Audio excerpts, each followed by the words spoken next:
Hey guys, welcome back to GP Valued. If you're new here, I started this channel to document my journey to financial independence. I will be posting videos on net worth updates, how to budget, and various tips to become a better saver, earner, and investor. In this video, I will be providing an update on my June 2020 net worth update. So let's get started by going over my assets. The first category under assets is cash and investments.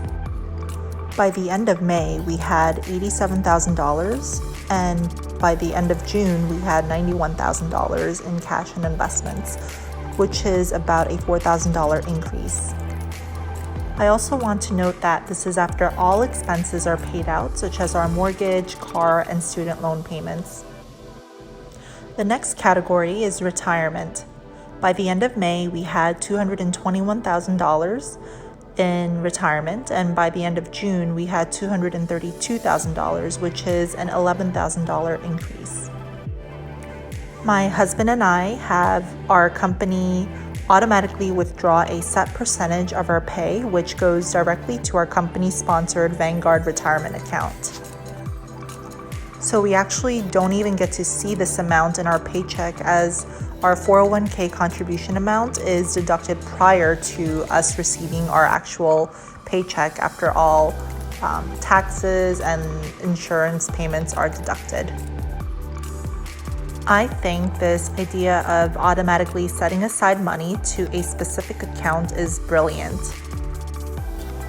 It's a great way to not have to contemplate how or where the money will go after you receive your paycheck. And instead, since you don't see the money, you just end up working with what you have or what's remaining after everything that's been deducted.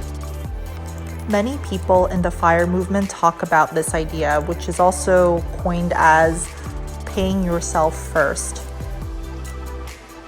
which is basically the idea of automating your savings, investments, or retirement so that your savings, investments, and retirement goals are met first.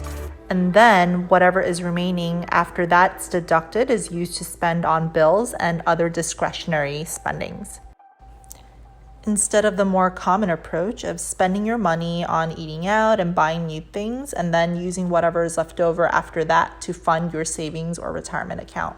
Because by the end of the month, there may be nothing left to save or invest. Now moving on to the last category under assets, which is the home value. So in May, our home value was hovering around $505,000. And by June, it had dropped to about $502,000, which is about a $3,000 decrease. In my last video, I talked about how I felt the sudden increase in my home value in the last couple of months on Zillow made me question the actual value of our home. And here we are, we see that the home value is getting adjusted to a more fit value according to the various factors that Zillow uses to come up with this estimate. I'm not too worried about the decrease in the home value, especially if it's going from month over month, because what matters the most is the growth in the home value over a long-term period.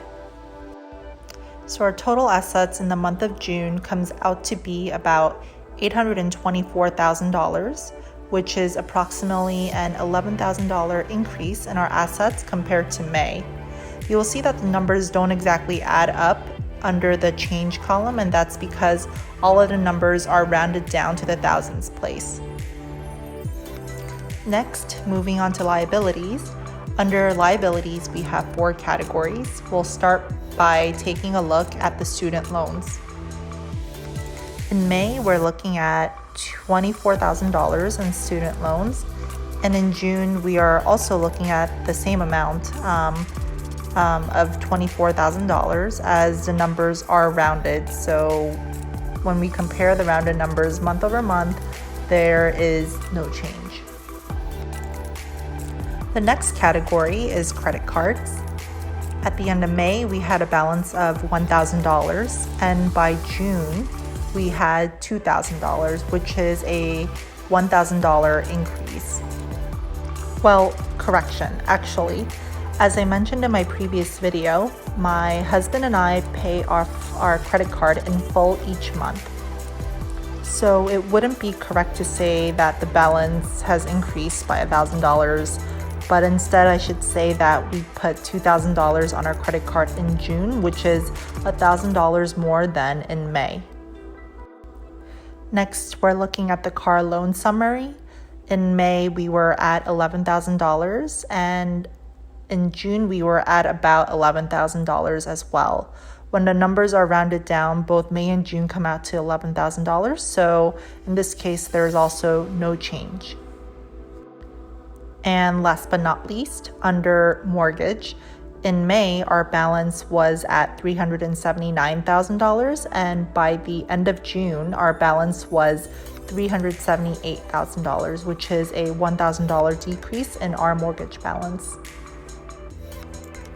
This brings our total liabilities to $415,000 in May and also $415,000 in June. Now onto our net worth summary. In totaling up our assets in May, we are at $813,000, and in June we are at $824,000, which is an $11,000 increase. Totaling up our liabilities, in May, our liabilities were at $415,000, and in June it is also $415,000. This makes our add up very easy. So in May, our net worth is at $398,000, and in June it is $409,000, and that would be an $11,000 increase, or also in percentage, it would be a 3% increase. This is a huge milestone. We surpassed $400,000, so that's very exciting. Now looking at the more exciting part, which is our progress towards our financial independence goal. In May, we were at 15.9% of our financial independence goal, and in June, we are at 16.4%. This is super duper exciting. Thank you guys so much for watching the video, and stay tuned for my July net worth update. Our family is going through some changes in our childcare arrangements, so there will be some changes to our finances, as well as our family will be filing for taxes in July, so we'll have an update on that as well. So please stay tuned. Thank you again for watching my video. Please give it a like if you like the content, and subscribe to my channel. Thank you.